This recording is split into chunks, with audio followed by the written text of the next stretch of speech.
xəyalım gəlib dolaşır. Güllük qulaqlarım axdığı yerdə, sevinci başından hey aşıb daşır, insan xoşbəxtliyin tapdığı yerdə.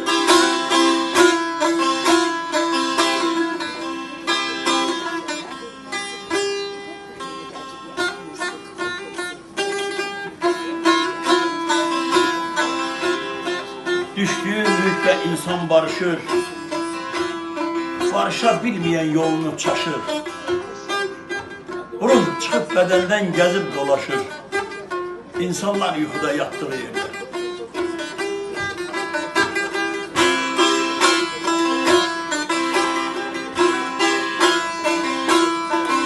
Qanmaz insanları həyat gizləyir, ölüm addım-addım bizi izləyir. İnsan bir çöpdən də ümid gözləyir, dəryada boğulub batdığı yerdə.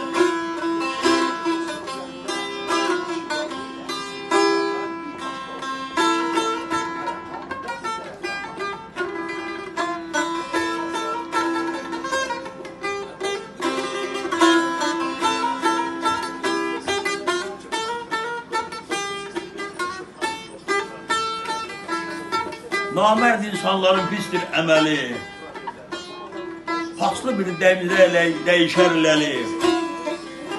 Nanəcib insanın lal olmuşsun deyir, insana dost deyib satdığı yerdə.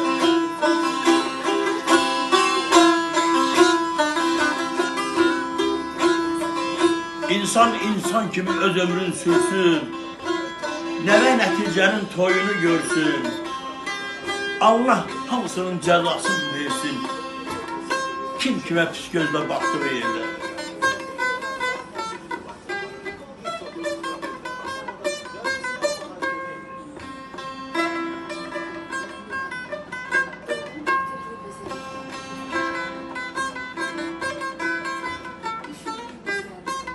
Dost var, dost yolunda canından keçir, dostunun yolunda gül çiçək əkir.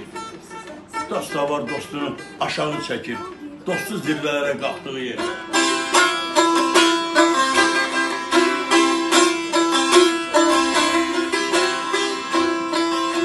Dünya günahsızdır, bizdədir günah.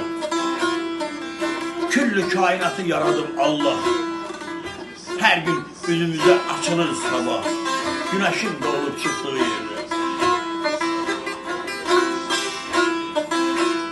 Zaman dara çəkir haqqı dəyəri, ucaldır həmişə haram yiyəni. Köçsəm bu dünyada axtarın məni, səmada şimşəyin çatdığı yerdə. Heç kəs bilmədiyi sirdir bu həyat. İstəyirsən başın olsun salamat, qiyaslı dilini saxla fərağat. Ömrün son mənzilə çatdığı yerdə, ömrün son mənzilə çatdığı yerdə.